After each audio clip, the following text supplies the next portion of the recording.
Talagang ito ang nagustuhan natin pagdating kay Maine Mendoza at Alden Richards, lalong-lalo na sa mga panahon na napakaraming bumabatiko sa kanilang dalawa at lalong-lalo na ang paninira sa kanila.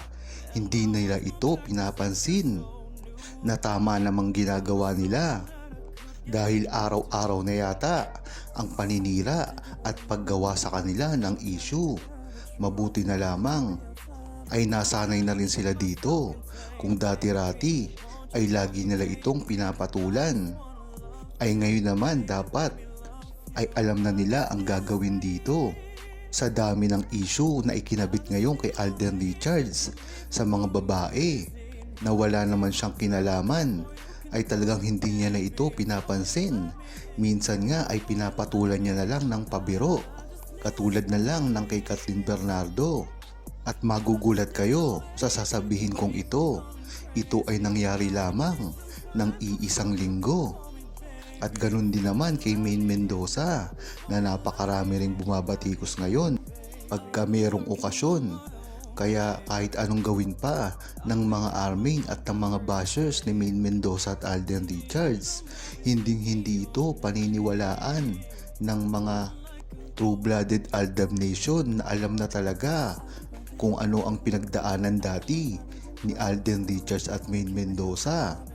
Kaya sorry na lang sila.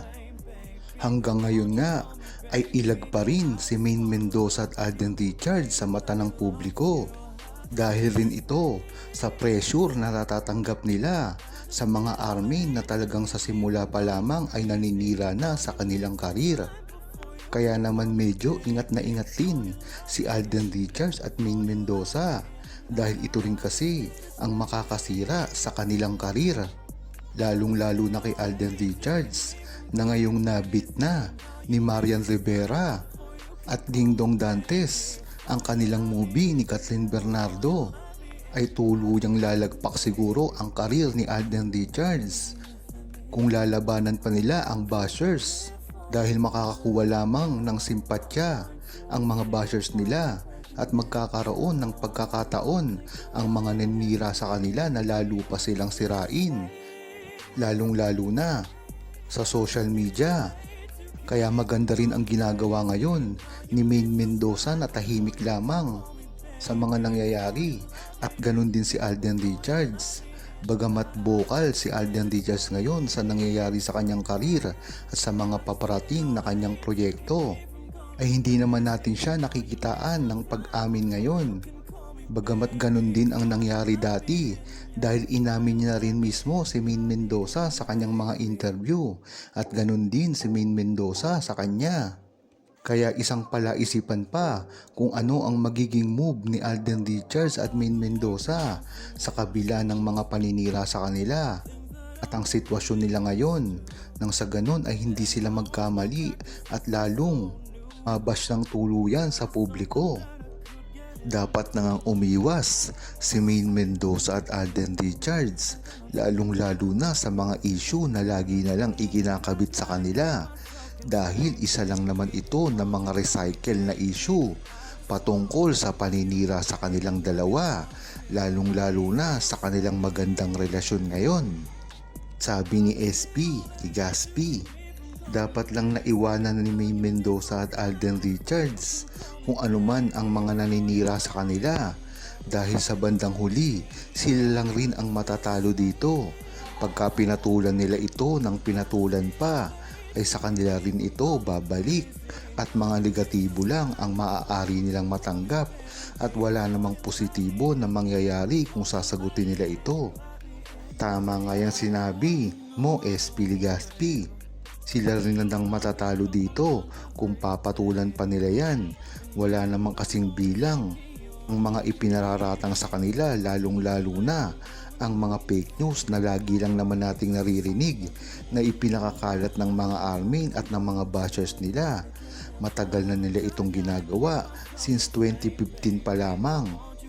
Kaya hanggang ngayon, ang buong true-blooded Aldab Nation ay naniniwala na dapat ay hindi na magpa-apekto si Alden Richards at Maine Mendoza sa mga negatibo na binabalita sa kanila na wala naman talagang magandang ilalabas kung hindi sirain lang ang tunay na relasyon nila, dahil hanggang sa bandang huli sila lang rin ang matatalo dito kung papatulan pa nila ito.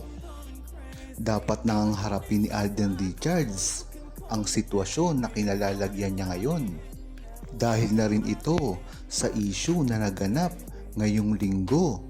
Alam naman kasi natin kung ano talaga ang gusto mangyari ni Alden Richards at isipin ng Aldab Nation na maging kampante pa rin tayo dahil sa kanilang tunay namang relasyon. Ngunit ang hindi matanggap ng buong Aldab Nation ay dapat na maging vocal si Alden Richards sa kanyang kagustuhan at gustong mangyari at gustong palabasin sa publiko patungkol sa relasyon niya kay Maine Mendoza. Dahil nga naman hindi magsisimula si Maine Mendoza dito ng pag-amin at dapat manggaling kay Alden Richards mismo ang gagawin na pag-amin niya sa publiko. Nang gayon ay maprotektahan niya pa rin si Maine Mendoza at hindi umamin sa kanilang relasyon dahil ito ay babae. Ganon din ay dapat maprotektahan niya ito dahil kung sakaling si Maine ang mismo ang aamin dito ay tiyak na marami ang mangbabash sa kanya, dahil nga naman nagsisimula talaga ang pag-amin ng isang relasyon sa isang lalaki. Ito talaga ay isang golden rule na dapat magsisimula kay Alden Richards ito.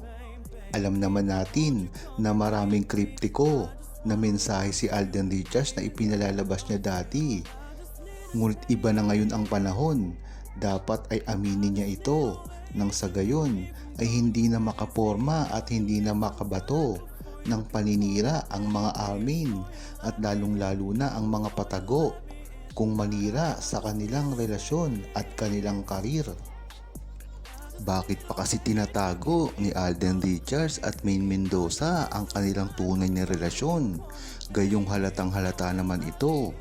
Marami namang Aldab Nation ang nakakakilala at nagkukumpirma sa kung ano talaga ang meron sa kanila. Kaya bakit pa nila ito itinatago? Dapat maging loud and proud sila dahil yan naman talaga ang gusto ng buong Aldab Nation. Para na rin naman sa kanila yan. Marami na rin kasing nambabati ko sa kanila, lalong lalo na ang mga naninira na mga armin na talagang sa una pa lamang ay talagang masama na ang balak sa kanila. Balak sila nasiraan at ibagsak ang kanilang karir. Alam naman natin na ngayon ay sikat na sikat silang dalawa, lalong lalo na si Alden Richards na napakaraming proyekto ang nakalatag. At ang respeto naman na tinatamo ngayon ni Maine Mendoza, siya na yata ang pinaka-respected na artista sa buong Pilipinas. Kaya hindi basta-basta ito masisira na lamang. Kaya mas maganda ay ipagtanggol nila kung ano talaga ang ninanais nila na ihatid sa publiko, dahil sa bandang huli talaga namang kailangan na rin nila itong gawin at hindi na nila maitatago pa.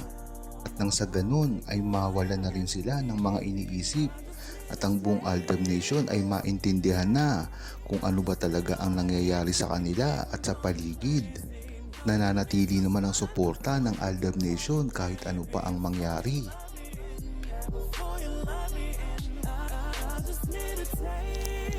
Huwag kalimutang mag-subscribe, comment at i-like ang video na ito. Thanks for watching! Can call me back.